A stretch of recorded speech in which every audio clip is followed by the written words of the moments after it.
अस्सलामुअलैकुम दोस्तों मेरा नाम आदिल इसहाक है और मेरे चैनल का नाम है ब्राइट फ्यूचर एकेडमी में आप सबको मैं खुश आमदीद कहता हूँ।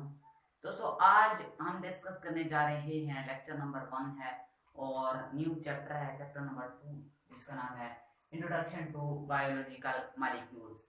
दोस्तों इस चैप्टर का मतलब ये है कि यानी लिविंग ऑर्गेनिज्म में कौन कौन से मॉलिक्यूल पाए जाते हैं। इस चैप्टर में हम डिटेल के साथ उन मॉलिक्यूल्स को डिस्कस करेंगे। जैसे हमारे बेसिकली 5 बड़े मॉलिक्यूल्स हैं, कार्बोहाइड्रेट्स, वाटर, प्रोटीन्स, लिपिड्स और न्यूक्लिक एसिड। इनको हम वन बाय वन इंशाल्लाह डिस्कस करेंगे इस चैप्टर में बड़े डिटेल के साथ। आज का लेक्चर बस सिर्फ इंट्रोडक्टरी लेक्चर है बायोलॉजिकल मॉलिक्यूल्स के बारे में। लेक्चर शुरू करने से पहले मेरी आप लोगों को एक एडवाइस है कि जब भी आप लेक्चर सुने तो हेड फ्री लगाकर सुने और दूसरा कि कॉपी पेंसिल लेकर अहम जो बातें हों उनको नोट साथ साथ करते हैं जाएं। इसी एडवाइस के साथ शुरू करते हैं आज का हमारा टॉपिक जो कि है इंट्रोडक्शन टू बायोलॉजिकल मॉलिक्यूल्स। सबसे पहले आता है बायोकेमिस्ट्री। अब बायोकेमिस्ट्री क्या है दोस्तों? बायो का मायने तो आपको पता है कि बायो का मायने है लाइफ यानी study of living organism. Chemistry की डिफाइन कुछ ऐसे है, the branch of science that deal with the composition, properties, structure and reaction of matter is called chemistry. यानी हम इसको बायोकेमिस्ट्री को कह सकते हैं कि chemistry of living organism. Living organism की केमिस्ट्री को हम क्या कहते हैं? Biochemistry. Defined as the branch of biology that deal with the chemical components and chemical process of living organism। कि बायोलॉजी की ऐसी ब्रांच जिसमें हम केमिकल कंपोनेंट्स और केमिकल लिविंग ऑर्गेनिज्म में केमिकल प्रोसेस को डिस्कस करें उसको हम कहते हैं बायोकेमिस्ट्री।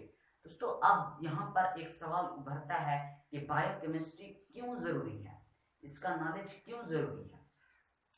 दोस्तों आप जानते हैं कि दूध पीने से हड्डियां मजबूत होती हैं। अगर किसी की हड्डियां कमजोर हो जाएं तो डॉक्टर रिकमेंड करते हैं कि ये दूध पिए।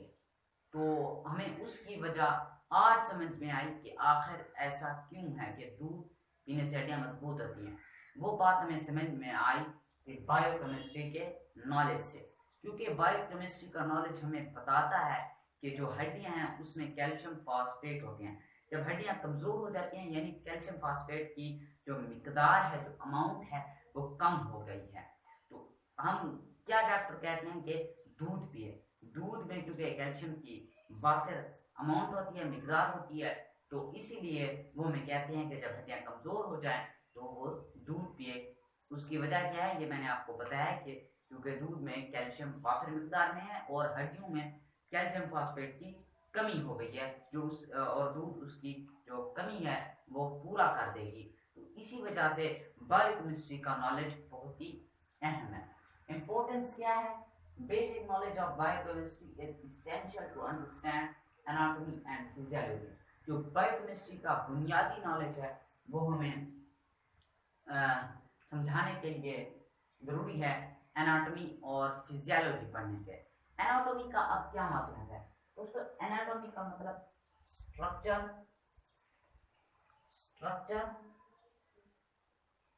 और जो फिजियोलॉजी है हम उसको कहते हैं कि फंक्शन। स्ट्रक्चर एंड फंक्शनिंग, क्योंकि because living organism have chemical organization, तो हम जो बायोकेमिस्ट्री उसमें एनाटॉमी और फिजियोलॉजी को समझ सकते हैं। क्योंकि जब तक हमें बायोकेमिस्ट्री समझ नहीं आएगी तो हमें ये चीज़ें समझ नहीं आती। ऐसे जब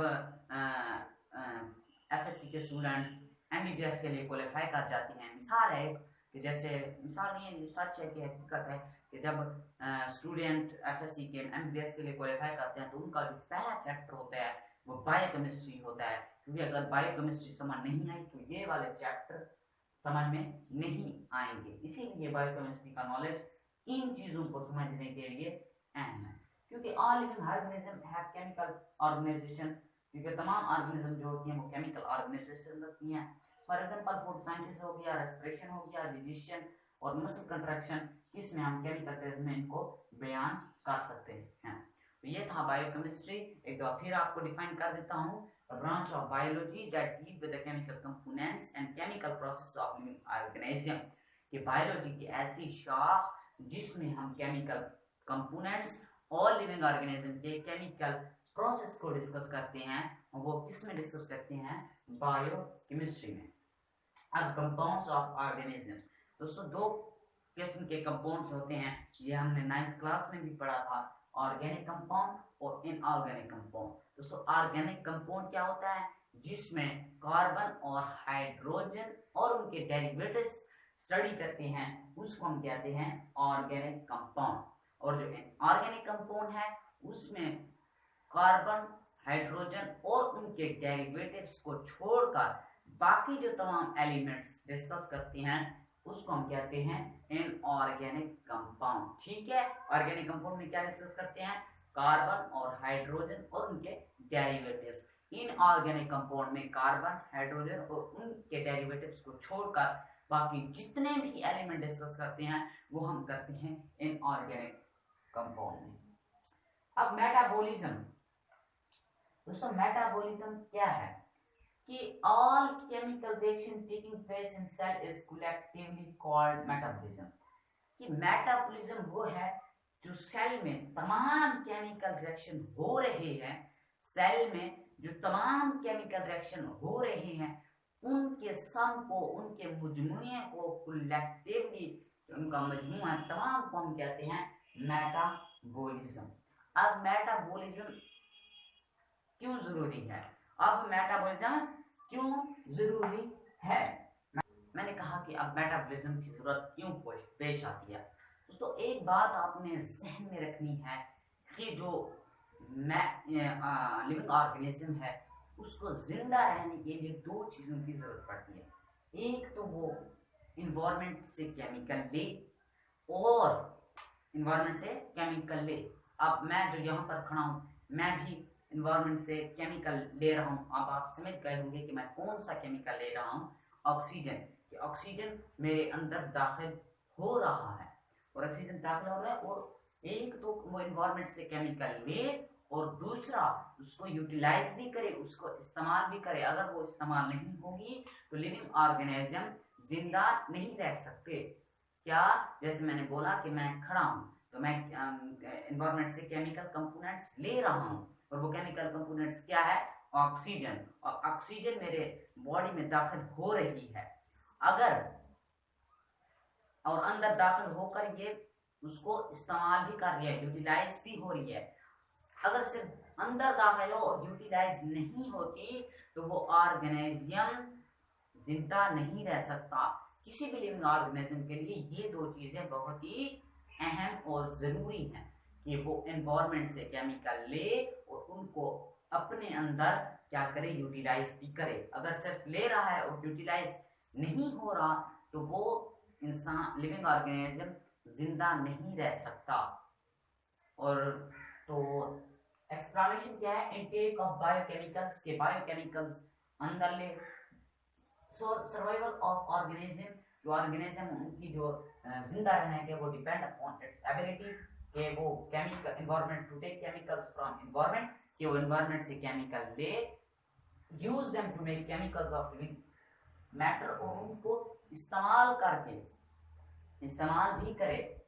utilisation of biochemicals, all living organisms are constantly taking new substance। कि जो हर तमाम लिविंग ऑर्गेनिज्म है वो हर मिनट क्या हर सेकंड में मुख्तलिफ जो केमिकल न्यू सब्सटेंस ले रही है and changing them in various ways, और उनको मुख्तलिफ तरीकों में चेंज कर रही है।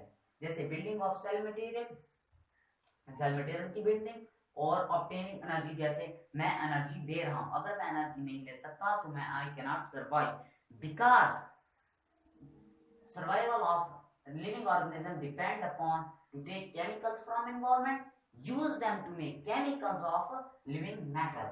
अब metabolic activities, life depends upon ceaseless chemical activities। क्या मतलब?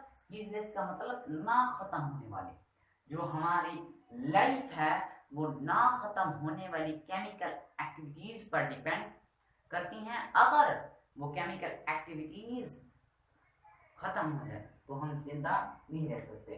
तो activity is maintain at high degree of organization, इसीलिए इन एक्टिविटी को बहुत ही आलन हद तक इनको तरीके में लाया जाता है। क्योंकि अगर मैं कम लूँ तो फिर भी मेरे लिए मुश्किल, अगर मैं ज़्यादा लूँ तो फिर भी मेरे लिए मुश्किल oxygen.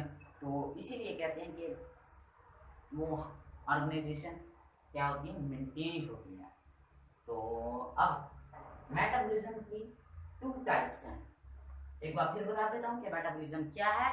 All chemical reaction taking place in cell is collectively called metabolism। कि हम उनको क्या कहते हैं, मेटाबॉलिज्म।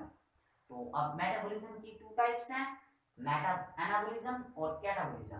अब एनाबॉलिज्म क्या है, simpler substances are combined to form complex substance के छोटे छोटे इकट्ठे होकर क्या बनाते हैं, कोई बड़ी चीज बनाते हैं। ठीक है, क्या करते हैं, छोटे छोटे मिलकर कोई बड़ी चीज बनाते हैं।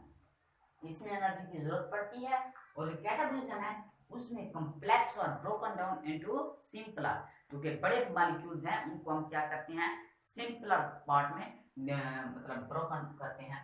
अगर इनके दरमियान फर्क आ जाए तो ये 3 चीजें लिखनी है कि सिंपलर, पहले तो डिफाइन लिखनी है कि सिंपलर सब्सटेंस बड़े कॉम्प्लेक्स सब्सटेंस बनाती है एनाबॉलिज्म में, और कैटाबॉलिज्म में जो कॉम्प्लेक्स होते हैं वो किस में ब्रोकन डाउन होते हैं, सिंपलर सब्सटेंस में। तो इसमें एनर्जी नीडेड होती है, इसमें एनर्जी रिलीज होती है। और तीसरा ये एग्जांपल लिखनी है कि फोटोसिंथेसिस और रेस्पिरेशन की। अब एग्जांपल क्या है, हमने कहा जो सिंपलर सब्सटेंस होती हैं वो कॉम्प्लेक्स सब्सटेंस में कंबाइन फॉर्म करती हैं और इसमें एनर्जी की नीड होती है। जैसे CO2 carbon dioxide plus water है H2O, ये भी छोटा सब्सटेंस है, ये भी छोटा सब्सटेंस है। हमने इसको एनर्जी दी और एक बड़ा सब्सटेंस बना क्या, ग्लूकोज, और एक छोटा सा निकल गया ऑक्सीजन। तो इस ये कौन सा हमारा है, फोटोसिंथेसिस का। यहाँ पर छोटे सब्सटेंसेस मिलकर एनर्जी लगाकर बड़ी कॉम्प्लेक्स सब्सटेंस बना रहे हैं। और इसमें हमने कहा कि complex are broken down into simpler, जो कॉम्प्लेक्स सब्सटेंसेस हो वो are broken down into simpler छोटे छोटे सब्सटेंस में ब्रोकन डाउन होती है। इसमें एनर्जी क्या होती है, रिलीज होती है। तो इसके एग्जांपल कैसे है कि ग्लूकोज और ऑक्सीजन रिएक्शन की, कार्बन डाइऑक्साइड और H2 छोटे छोटे मॉलिक्यूल सब्सटेंसेस बने और साथ ही एनर्जी क्या हो गई, रिलीज, और इसको हम कहते हैं रेस्पिरेशन का हल। अब आ गया coordinated catabolic and anabolic activities. अगर बोथ रिएक्शन वो हैंड इन हैंड सर, यानी पहले वो कॉम्प्लेक्स था, ब्रोकन होकर किस में हो गया, सिंपलर सब्सटेंस में, फिर रिन्यू होकर इसमें आ गया कॉम्प्लेक्स में, तो उसको हम कहते हैं ना, ये तो coordinated catabolic and anabolic activities. क्या हो कि वो कॉम्प्लेक्स सब्सटेंस हो, ब्रोकन होकर सिंपलर में चला जाए, फिर सिंपलर मिलकर बड़ा कॉम्प्लेक्स बनाते हैं, तो हम उसको कहते हैं coordinated catabolic and anabolic activities. अब interconversion of carbohydrates, lipids and proteins, जो कार्बोहाइड्रेट्स और लिपिड्स और प्रोटीन्स की इंटरकन्वर्जन है, ये बेस्ट एग्जांपल है coordinated catabolic and anabolic activities के। एक बार फिर मैं मिस कर देता हूं कि मेटाबॉलिज्म क्या है। ऑल केमिकल, एक सेल में जो तमाम रिएक्शन का मजमूआ है हो रही है, जो उसको हम कहते हैं मेटाबॉलिज्म। मेटाबॉलिज्म की 2 टाइप्स हैं, एनाबॉलिज्म और कैटाबॉलिज्म। एनाबॉलिज्म जो होती है उसमें सिंपलर सब्सटेंस और combined to form complex substance, और इसमें एनर्जी नीडेड होती है।